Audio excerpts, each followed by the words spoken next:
Now, this is a bit unusual for me. I normally talk about what's going on in international events like the war in Ukraine, primarily the war in Ukraine. But right now, what's trending is the Epstein list. And I want to help you try to understand how to think about this without falling into a conspiracy theory, like separating what is facts from what we don't actually know, but people are claiming and that sort of thing. My name is Darren Gertis. I'm just a professor trying to provide context, usually in the war in Ukraine, but all the other international events like Iran and things along these lines. But this is kind of important, and it could impact Ukraine in some way with Trump being distracted or Trump maybe doing something to wag the dog and do more for Ukraine or whatever. Okay, so let's try to think about what's happened here. So if you don't know who Jeffrey Epstein is, he is kind of a scummy guy. He's a financier who had a private island where some bad things were happening to women. They were underage girls that were there that were being essentially pimped out by this lady. Her name is Ghislaine Maxwell, and she was actually sentenced for this. And then he went to prison, and then he died in prison under somewhat mysterious circumstances. Now, he hung out with the rich and the powerful, and so theoretically, there's a black book somewhere, a list of that which is, names of who he actually had there. I just want you to hear from a survivor first so that you know that this was at the trial of Ghislaine Maxwell. Epstein survivor said she was raped multiple times a day. It wasn't the only girl. It was a conveyor belt of abuse. When a government shields the monsters behind that conveyor belt instead of locking them up, the system itself is a crime scene. Just hear what she had to say, because this part is not made up. This is not conspiracy. I have spent the last 17 years in my own prison for what she, Jeffrey, and all the co-conspirators did to me. I was raped repeatedly. I was raped 3 times a day sometimes. And I was not the only girl on that island. There was a constant stream of girls being raped over and over and over again. And yes, Ghislaine must die in prison, because I've been in hell and back for the last 17 years. Yeah. So this was apparently Jeffrey Epstein, who had a lot of money, and he hung out with the rich and powerful who did these kind of evil things. So this part, at least we know that there's no conspiracy here. Now, I'm not saying that there's not going to be things that are okay. Well, at any rate, let's just work our way through this. So then Jeffrey Epstein went to prison, and he died by what was called a suicide. We don't know if it was. We don't know if it wasn't. But the prison tape seems like it was edited for right about the time between when he was alive and when he was dead. And so that looks pretty shady. Okay. Then Trump and others in MAGA land were calling for releasing the tape, release the tape. Donald Trump Jr., this was July 8th of 2023. Show us all the Epstein client list now. Why would anyone protect those scumbags? Ask yourself this question daily. And the answer becomes very apparent, because they're blaming like the left somehow, like Bill Clinton and others along those lines. Donald Trump, stop talking about Epstein today. Like this is a change, and I'll show you the big rant that he had here. So this just came out on Truth Social. I couldn't believe it when I saw it. Let's read what he had to say, and then you can decide kind of like which way does this push you. Okay. What's going on with my boys, and in some cases gals? They're all going after Attorney General Pam Bondi because she said yesterday or the day before, essentially, there's nothing to see here.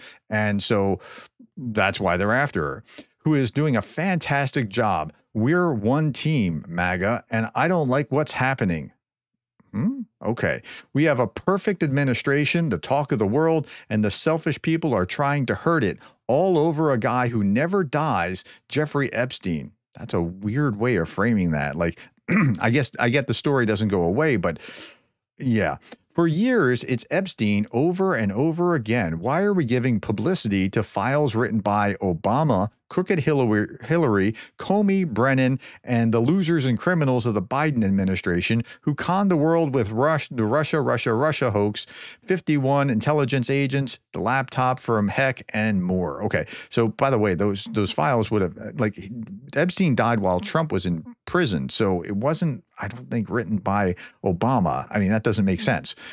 They created the Epstein files just like they created fake Hillary Clinton, Christopher Steele dossier that they used on me, and now my so-called friends are playing right into their hands. Why didn't these radical left lunatics release the Epstein files? If there was anything in it that could have hurt the MAGA movement, why didn't they use it? Okay, so that right there is his most compelling argument, but it also makes him look like that he's coming out like this also makes him look really guilty. Like, if you could have heard him before, why didn't you release it and heard him before? Okay.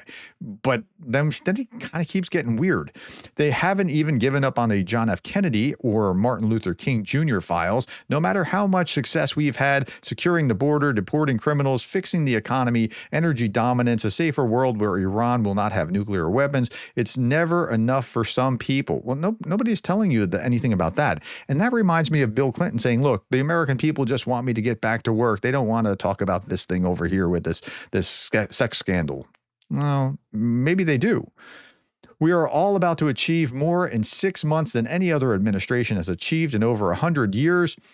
That doesn't sound right. And we will have so much more to do. We are saving our country, making America great again, which will continue to be our complete priority. The left is imploding. Kash Patel and the FBI must be focused on investigating voter fraud, political corruption, Act Blue, the rigged and stolen election of 2020, arresting thugs and criminals instead of spending money month after month looking at nothing but the same old radical left-inspired documents on Jeffrey Epstein. Well, let me just finish and then I'll comment. Let Pam Bondi do her job. Now, Pam Bondi said that she had the files on her desk and she was going to release them and then said there was nothing to see here. She's great. The 2020 election was rigged and stolen, and they tried to do the same thing in 2024. That's what she's looking into as Attorney General and much more. 1 year ago, our country was dead. Now it's the hottest country anywhere in the world. Let's keep it that way and not waste time and energy on Jeffrey Epstein, somebody that nobody cares about. Thank you for your attention to this matter. Okay, like that, okay, he puts out some crazy tweets sometimes, but this is kind of up there. Now, comments to that were things like this. This is Adam Kinzinger. He's a former Republican who is no friend of Trump. So let me get this straight. In 2 days, we went from the Epstein list doesn't exist to the Epstein list that certainly exists was created by Obama and such. Yeah, okay. Well, that's really an interesting insight. And then he also posted this, Mr. Patel, we have a 2-page tweet from President on Epstein. I just saw that and I had to laugh. But other people had these kinds of comments, and these are I want to work through some of the comments so you can think about how to think about it.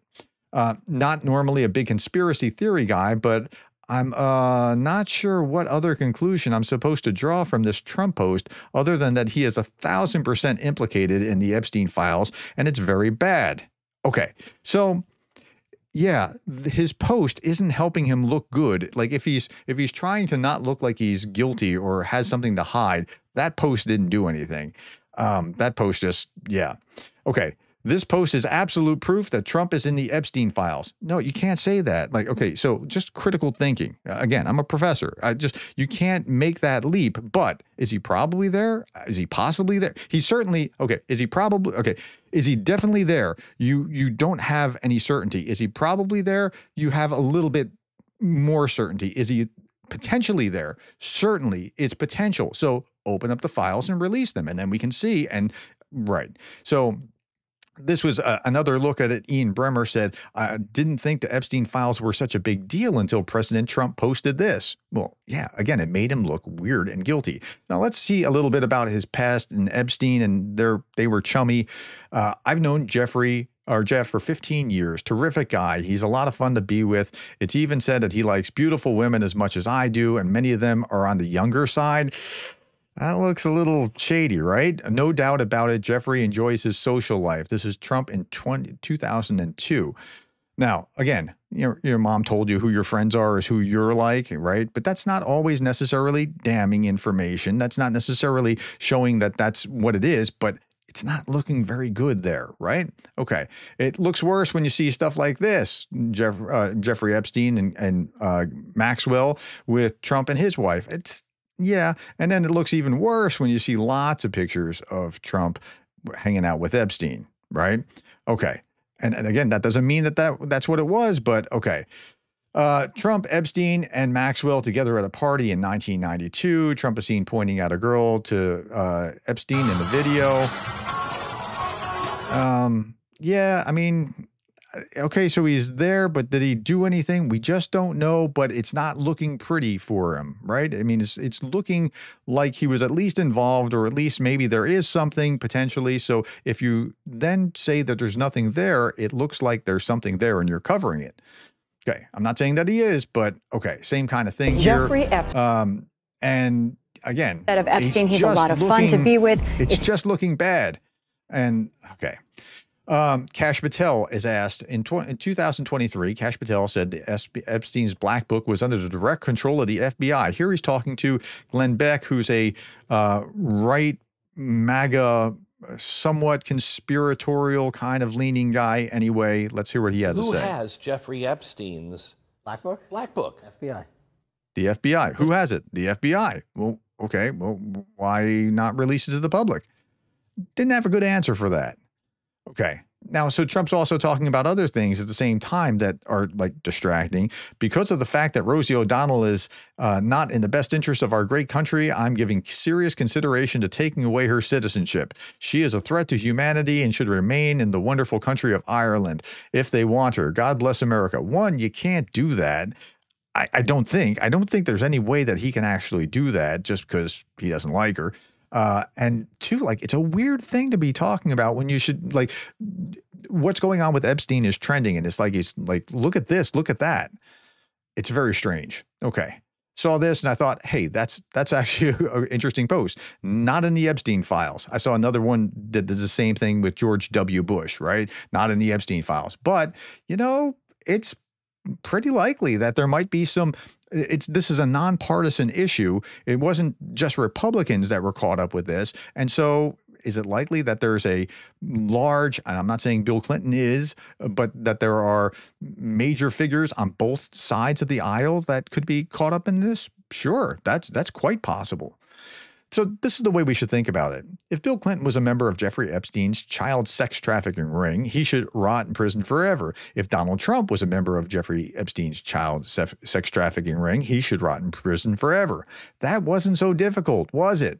Now, we remember Pizzagate. Remember the guy that went to jail for, he went to shoot up a pizzeria because there was some conspiratorial thinking. It was called Pizzagate, conspiratorial thinking that there was a child sex ring in the basement of this pizzeria that didn't actually have a basement, but that was what was all in the conspiratorial kind of thing. So we're trying to stay away from conspiracy thinking here. But I think that's a fair analysis, right? Okay. Elon Musk talked about how, like, oh, by the way, when he kind of had the breakup with Trump, and by the way, Trump's on that list, right? Here he's saying this yesterday. Seriously, he said Epstein half a dozen times while telling everyone to stop talking about Epstein. Just release the files as promised. I think that's a fair way of looking at it. Release the file. Now, we suspend our judgment. We can say it's possible that it's there. We can even say it's probable that it's there. We can't say he's definitely guilty. He did the thing, although he does kind of look implicated by everything that's going on, given what we know now. And I talked about this where, they were calling for it. And now he's saying, stop talking about it. And then now people on the left don't understand how MAGA is reacting to this because look at this. Wow. Even Trump's crazy former national security advisor, Mike Flynn, is demanding transparency from Trump on the Epstein files. MAGA is collapsing right before our eyes, and I'm enjoying every moment of it. And then we saw this. Face it, MAGATs. That's, trying to turn MAGA into a slur of some sort. The video of Donald Trump in his zany mommy dearest eyebrow makeup partying with Jeffrey Epstein is never going to go away. Okay, but you don't have to worry about it going away. On the MAGA side of the aisle, they're pretty upset. MAGA has completely turned on Trump. These are the replies to most of the recent statements on Epstein. Not a single positive comment. MAGA is furious at Trump right now because he promised he was going to release this, and then he decided he wasn't through Pam Bondi, it looks like. I mean, that's what it appears to be. Maybe I even misspoke there. And then Pam Bondi didn't release that. We don't know that Trump didn't decide that, but Pam Bondi didn't release it or said there was nothing there. And it makes Trump look really bad.